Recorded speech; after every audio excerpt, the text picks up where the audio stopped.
कैसे हैं आप लोग? आज मैं लेके आऊं तुम लोगों के लिए एस स्टोरी का पार्ट 3। पार्ट 2 में हम लोगों ने देखा था कि अपना व्हाइट बियर्ड से एस बजट करता है और उसमें छिप जाता है। उसके बाद उसको व्हाइट बियर्ड अपनी शिप पे लेके आया था और उसकी आंख खुलती है। तो इस पार्ट को हम लोग वहीं से कंटिन्यू करने वाले हैं। इससे पहले हम उस पार्ट को कंटिन्यू करें, अपन लोगों को एक पैरेलल स्टोरी दिखाई जाती है जहां पर अपना जोरो भिड़ रहा होता है मीहॉक से। वो सीन तो तुम लोगों को याद ही होगा जब अपना जोरो मीहॉक से पहली बार भिड़ा था और छिद गया था, और तभी उसने वादा करा था अपने लूफी से कि आज के बाद वो कोई भी फाइट को नहीं हारने वाला है। सो ये स्टोरी तभी चल रही होती है जब अपना एस व्हाइट बियर्ड के शिप में पहुंच चुका होता है। अब आते हैं अपन एस की स्टोरी के ऊपर। शिप के ऊपर अपने एस की आंख खुलती है और उसके अंदर अंत के थॉट्स आ रहे होते हैं कि वो कैसे हार सकता है। वो अपने आप को इतना स्ट्रॉन्ग समझता था, इतने टाइम से वो प्रिपेयर करता व्हाइट बियर्ड से भिड़ने के लिए, और फाइनली वो उससे भिड़ा और उससे पिल गया। और तभी उसको पीछे से एक आवाज सुनाई देती है जो होता है अपने फोर्थ शिप का कमांडर बोलते तच, जो बोलता है कि फाइनली तुम उठ गए। तभी तच को देखने के बाद अपने एस के मन में सीधा एक थॉट क्लिक होता है कि शायद वो उस फाइट को हार चुका है और वो यहाँ पे प्रिजनर बन चुका है। बट तभी अपना तच बोलता है कि वेलकम टू मोबी डिक, और फिर वो बताना शुरू करता है कि एक्चुअल में एस के हारने के बाद हुआ क्या, कि उसके क्रू मेंबर्स आए उसको एस को बचाने के लिए, बट वो सब उसको बचा नहीं पाए और इन लोगों ने उनको ही पकड़ लिया। और इस शिप पे वो लोग फ्री में तो रह नहीं सकते, तो इस शिप पे बाकी सारे काम बोलते साफ सफाई, खाना बनाना, ये सब काम उसके क्रू मेंबर्स कर रहे हैं। तभी अपने एस के मन में एक थॉट हिट करता है कि कहीं उसके क्रू मेंबर इंजर्ड तो नहीं है, पर उतने में अपना टच क्लियर कर देता है कि नहीं, वो लोग इंजर्ड नहीं है, वो बस यहाँ पे शिप पे रह रहे हैं और वो काम करना पड़ेगा। तभी वो बोलता है कि क्या तुम उनसे मिलना चाहोगे, तो अपना एस मना कर देता है, बोलता है कि इतना सब बेइज्जती करवाने के बाद मैं उनके सामने कैसे ही जा सकता हूँ। तभी अपना एस उससे हंसते हुए बोलता है कि तुम्हें चलेगा, मैं तुम्हारी शिप पे बिना किसी चेन्स, बिना किसी बाउंडेशन के घूम रहा हूँ, मतलब मैं किसी को भी नुकसान पहुंचा सकता हूँ। और उसके अपना सीन स्विच होता है और अपने को दिखाया जाता है कि एस ब्रेड ठूस रहा है और वो सोच रहा होता है कि कैसे वो व्हाइट बियर्ड को निपटा दे और कैसे अपने क्रू मेंबर्स को बचा के यहाँ से निकल जाए। और फिर उसी रात अपना एस व्हाइट बियर्ड को निपटाने की एक नाकाम कोशिश करता है। बोलते वो उसके कमरे में जाता है जब वो सो रहा होता है और उसको निपटाने की कोशिश करता है, बट अपना व्हाइट बियर्ड एक करवट लेता है और उसको घुसट अपने एस के मुंह पे पड़ता है और एस दूर जाए गिरता है। बोलते उसकी शिप तोड़ते हुए बाहर जाए गिरता है, जिसको देख के अपने व्हाइट बियर्ड के बाकी सारे क्रू मेंबर होते हैं वो हंसने लग जाते हैं। बट एस के दिमाग में एक थॉट चल रहा होता है कि साला मैं इनके कैप्टन को पेलने की कोशिश कर रहा हूं और ये लोग हंस रहे हैं, बोलते ये लोग कुछ कर नहीं रहे मुझे। तभी अपना ताज बोलता है कि तुझे ऐसे तो जन्मों लग जाएंगे अपने पॉप्स को पेलने के लिए। तो पॉप्स नाम सुन के अपना एस सीधा उससे पूछता है कि तुम लोग अपने कैप्टन को कैप्टन या फिर बॉस क्यों नहीं बोलते, ये पॉप्स का क्या सीन है। और ये पूछते ही अपना एस वहां पे बेहोश आता है और उसको दोबारा से लेके जाया होता है हॉस्पिटल में, और हॉस्पिटल में वहां पे उसके दो सेक्सी सी नर्स ट्रीट कर रही होती है और उसी के सामने बैठा होता है उसका क्रू मेंबर बोलते ड्यूस। तभी अपना एस ड्यूस को देख के थोड़ा सा शॉक होता है, बट वो उससे कुछ बोल नहीं पा रहा होता है। उतने में ड्यूस खुद सामने से बोलता है कि वो सब लोग ठीक है और वो लोग इस शिप पे बिल्कुल मजे में है और इन लोगों ने इस शिप पे उनको एज अ प्रिजनर ट्रीट नहीं करा है, बल्कि उनका बहुत अच्छा ख्याल रखा जा रहा है। जिसको देख के अपना एस रोते हुए सीधा उससे सॉरी बोलता है और बोलता है कि सॉरी, मेरी वजह से तुम सब लोग इस चीज में फंस गए। उतने में अपना ड्यूस एस से बोलता है कि ये सब तो उन्हें करना ही पड़ेगा क्योंकि वो लोग हार गए हैं। उतने में एस बोलता है कि वो सब लोग नहीं, सिर्फ वो हारा है और उसकी वजह से इन सबको भी ये सब काम करना पड़ रहा है। बट वो उनसे वादा करता है कि वो सब चीजें बिल्कुल ठीक कर देगा। उसके अपना सीन स्विच होता है और अपने को दिखाया जाता है कि एस एन नंबर ऑफ तरीके अपना रहा होता है अपने व्हाइट बियर्ड को निपटाने के, जिसमें से एक तरीका होता है कि वो एक कुल्हाड़ी लेता है, उससे उसके ऊपर अटैक करता है, बट वो कुल्हाड़ी ही टूट जाती है। जिसके बाद अपना व्हाइट बियर्ड बोलता है कि शिट, तूने मेरी शिप पे आके मेरे ही औजारों का नुकसान कर दिया। जितने में अपना एस बोलता है कि जो तूने मुझे खुला छोड़ रखा है ना अपने शिप पे, तू एक दिन बहुत ज्यादा पछताएगा। और इतना बोलते के साथ अपना एस दोबारा से अपने व्हाइट बियर्ड के ऊपर अटैक कर देता है, बट अपना व्हाइट बियर्ड इस बार भी उसको खरोच नहीं पहुंचती। और इसके बाद अपना व्हाइट बियर्ड रिप्लाई करता है कि मेरे को आदत है पिल्लों को ऐसा खुला छोड़ने की, मुझे पसंद नहीं कि मैं पिल्लों को बांध के रखूं। इसको सुन के अपना एस बहुत ही ज्यादा एंग्री हो जाता है। तभी अपना एस चिल्लाकर बोलता है कि मैं जब तक तुझे मार नहीं देता तब तक मैं शिप से नहीं जाऊंगा और तू एक दिन बहुत ज्यादा पछताने वाला है। और इतने में वो बोलता है कि मैं और ज्यादा खाऊंगा और ज्यादा स्ट्रांग हो जाऊंगा। जितने में ताज बोलता है कि तू खाने से स्ट्रांग नहीं होगा, अगर तू चाहे तो मैं तुझे ट्रेन कर सकता हूँ। मतलब तुम समझ रहे हो कि उसी के शिप का बंदा, बोलता व्हाइट बियर्ड की शिप का बंदा उसी के दुश्मन, व्हाइट बियर्ड के दुश्मन को ट्रेन करने की बात कर रहा है। जिसको सुन के अपना एस ऑब्वियसली शॉक हो जाता है ना। और टच बोलता है कि ये मुझे साला क्यों ट्रेन करना जा रहा है। जितने में टच बोलता है कि मैं तुझे ऐसे ही नहीं, मेरे को तेरे अंदर कुछ कैपेबिलिटी दिखी है इसलिए मैं तुझे ट्रेन करने जा रहा हूँ, मैं किसी को भी आंडू पांडू को ट्रेन नहीं करता। जितने में अपना एस उसको मना कर देता है कि मुझे ट्रेन नहीं होना तुझसे। और उसके बाद अपनी एंट्री होती है मार्को की, जो एक एनिमे शिप के ऊपर होता है अपने एस के साथ, और वो उस शिप के ऊपर बेसिकली अटैक करने आया होता है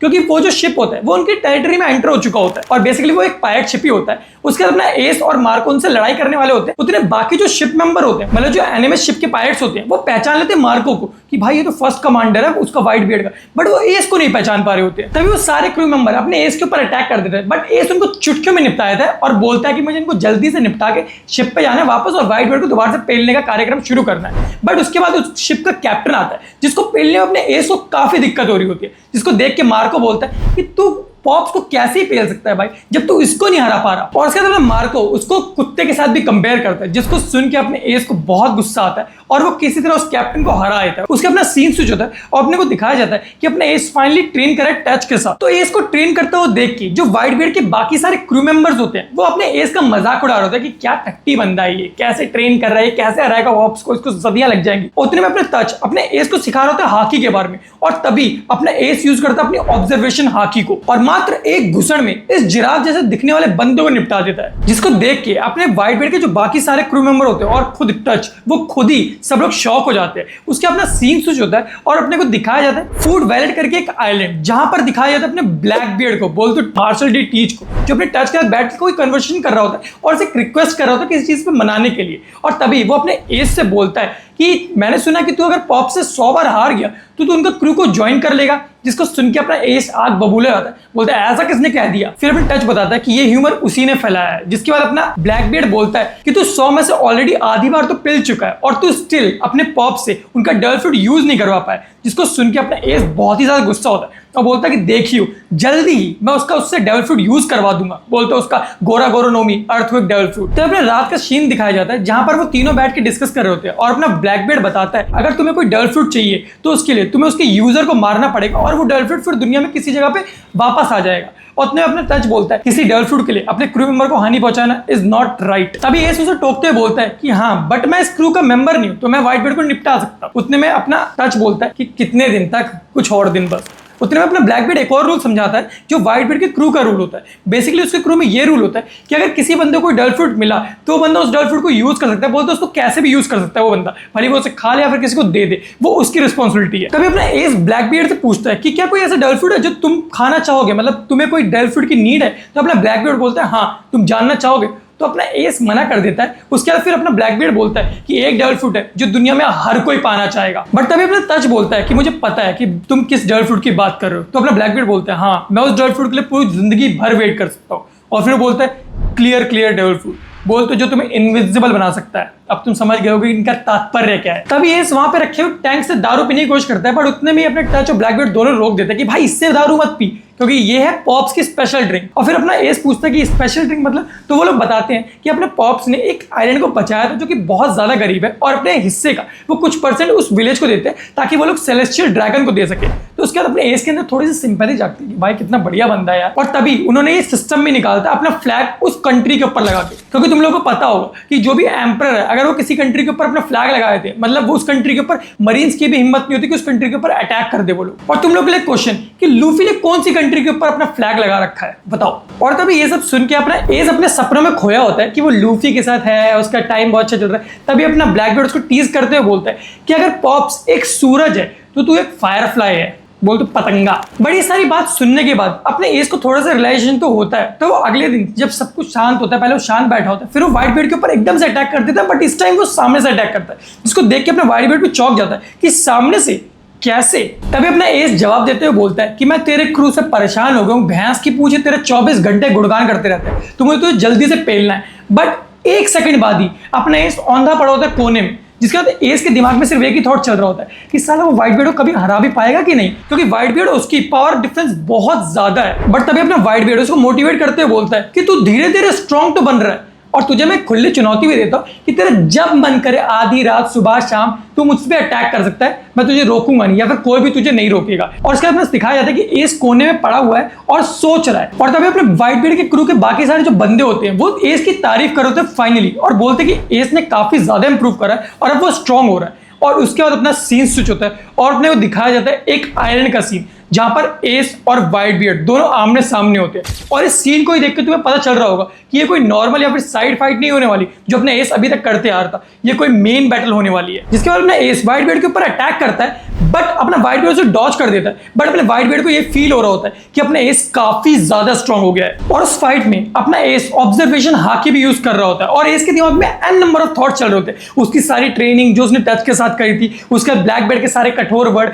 और ड्यूस के साथ उसका टाइप कि ड्यूस को उसकी वजह से कितना सब कुछ झेलना पड़ा है। और उसके बाद यही सोचते होते अपना एस चुटकी पे आती अपने व्हाइट बियर्ड के पीछे चला जाता है और उसके ऊपर वो जानलेवा अटैक करने वाला होता है और अपना व्हाइट बियर्ड उससे भी डॉज कर देता है। बट इस बार अपने व्हाइट वाइट बियर्ड को उसको डॉज करने के लिए अपना डेविल फ्रूट यूज करना पड़ता है। बोल तो अपना अर्थक्वेक फ्रूट जो पूरे आइलैंड पे ही दरार ला देता है। और अपने वाइट बियर्ड को डेविल फ्रूट यूज करता हुआ देख के जो उसके भी जितने भी क्रू मेंबर्स होते हैं सब शॉक हो जाते हैं कि अपने एस ने उससे डेविल फ्रूट यूज कैसे करवा दिया। और इसके बाद अपने एस भी थोड़ा सा खुश होता है कि फाइनली इतने सारे अटेम्प्ट्स के बाद उसने अपने वाइट बियर्ड को उसका डेविल फ्रूट यूज करने में मजबूर कर दिया। और ऐसा नहीं है कि अपने वाइट बियर्ड को उस अटैक के बाद कुछ हर्ट नहीं होता, अपने वाइट बियर्ड का हाथ भी पूरा जल चुका होता है, बट अपना वाइट बियर्ड उसे एक हिट मार के दोबारा से उस फाइट को खत्म कर देता है। बट एस उस बैटल को हारने के बाद लगभग पानी में गिर रहा होता है, बोलते समुद्र में गिर रहा होता है। और तुम्हें पता है कि कोई भी डेविल फ्रूट यूजर पानी में गिर गया तो उसका खेल खत्म। बट वहां पर उसकी कोई हेल्प करने के लिए पानी में कूद नहीं रहा होता है, बल्कि वो सब लोग ये डिस्कस कर रहे होते हैं कि एस का शायद ये 100th अटेम्प्ट था अपने वाइट बियर्ड के खिलाफ। बट उतने में एक बंदा पानी के अंदर जंप करता है और वो होता है अपना ड्यूस। तभी अपने को सीन स्विच होता है, अपने को दिखाया जाता है कि एस दोबारा से इंफर्मरी के अंदर बैठा हुआ है और उसकी आंख खुलती है और उसके बगल में बैठा होता है ड्यूस। और वो नर्स को देख के एस के दिमाग में थॉट आता है वाइट बियर्ड। तभी अपना ड्यूस बोलता है कि वाइट बियर्ड इतना छोटा सा है क्या, भैंस की पूंछ के नशे में है क्या। तभी अपना एस ड्यूस से बोलता है कि तुमने मुझे बचाया ना पानी में गिरने के बाद। तब अपना ड्यूस बोलता है कि हाँ, और तुझे थोड़ा सा चौकन्ना रहना चाहिए क्योंकि अब तू तैर नहीं सकता। तभी अपना एस दोबारा से उदास हो जाता है और बोलता है वो फिर से हार गया। उतने में अपना ड्यूस बोलता है कि नहीं, बट इस बार तूने बहुत ज्यादा मेहनत करी थी और तूने इस बार बहुत ज्यादा इंप्रूवमेंट दिखाया। बोलते तूने उससे उसका डेविल फ्रूट यूज करवा दिया, जिसके अपना एस खुश होता है और बोलता है कि हाँ डेविल फ्रूट तो यूज करवा दिया, बट अब मुझे उसकी लिमिट पता करनी पड़ेगी कि उसकी लिमिट क्या है। तभी अपना ड्यूस थोड़ा सा खुश होता है और वो एस को बताता है कि फाइनली मुझे अच्छा लग रहा है तुमसे बात करके, क्योंकि तुम फाइनली एडमिट कर रहे हो अगर कोई तुमसे स्ट्रांग है तो वो तुमसे स्ट्रांग क्यों है। तभी अपना एस थोड़ा शर्मा जाता है और बोलता है मुझे भूख लग रही है, मैं खाने आ रहा हूँ। अपना सीन स्विच होता है और वो बाहर जा रहा होता है। उतने अपना दिखाया जाता है साइड में कैबिन के अंदर टच अपने वाइट बियर्ड के साथ बात कर रहा होता है, जहां पर टच अपने वाइट बियर्ड से बोल रहा होता है कि आपको एस के साथ फाइट नहीं करनी चाहिए क्योंकि आपकी हालत खराब हो रही है। तो अपना वाइट बियर्ड बोलता है तो क्या मैं हार मान लूं। तो बोलते हैं नहीं, बट अपनी कंडीशन तो देखिए सर, आपकी कंडीशन कितनी खराब हो चुकी है, आप उससे बार बार फाइट कर रहे हैं, आपको अपना डेविल फ्रूट भी आपने यूज कर दिया आज, मतलब आपकी कंडीशन और ज्यादा बिगड़ती जाएगी। तभी अपना वाइट बियर्ड बोलता है कि मैं बूढ़ा हो गया, ये मैं मानता हूँ, बट मैं अपनी वीकनेस किसी ऐसे बंदे को दिखा दूं जो मुझे एडमायर करता है तो तुम लोग मुझे पॉप्स बोल पाओगे। और अपना वाइट बियर्ड यही बोलता है कि मैं उसके सारे चैलेंजेस एक्सेप्ट करने वाला हूँ, भले वो 100 हो 200 हो या फिर अनगिनत। बट ये सारी बात अपना एस बाहर खड़े होकर सुन रहा होता है, जिसके बाद उसका थोड़ा सा मूड स्विंग आता है, ऑब्वियसली सबका होगा। इसका ड्यूस भी बोलता है कि एस तुम थोड़े थोड़े चेंज हो रहे हो। और वह अपने फिर दिखाया जाता है कि टच अपने मार्को से बोल रहा होता है कि वो पॉप्स को रोक दे, क्योंकि फाइनली अपने एस और वाइट बियर्ड की 100th फाइट की डेट आ चुकी है जो आज से 3 महीने बाद होने वाली है। और फिर फाइनली अपना वो दिन आता है जहां पर उस आइलैंड के ऊपर अपना एक साइड पे होता है वाइट बियर्ड और दूसरी साइड पे होता है एस, और वो फाइनली उनकी फाइनल बैटल बोल तो फाइनल क्लैश करने वाले होते हैं और यहीं पे अपना चैप्टर खत्म हो जाता है। सो गाइस यहाँ पर अपना ये चैप्टर खत्म हो जाता है। आई नो आप लोगों को 4th पार्ट चाहिए होगा जल्दी से जल्दी, क्योंकि बहुत गंदे क्लिफ हैंगर पे एंड हुआ है, बट कोई नहीं, टेंशन मतलब जल्दी से इसका सेकंड पार्ट ले आऊंगा। बट इसके ऊपर 50 कमेंट तो कर सकते हो या फिर 100 लाइक, जो भी तुम कर दोगे इस वीडियो को फाइनल पार्ट में लेके तुम लोगों के लिए आ जाऊंगा। सो तब तक के लिए sayonara।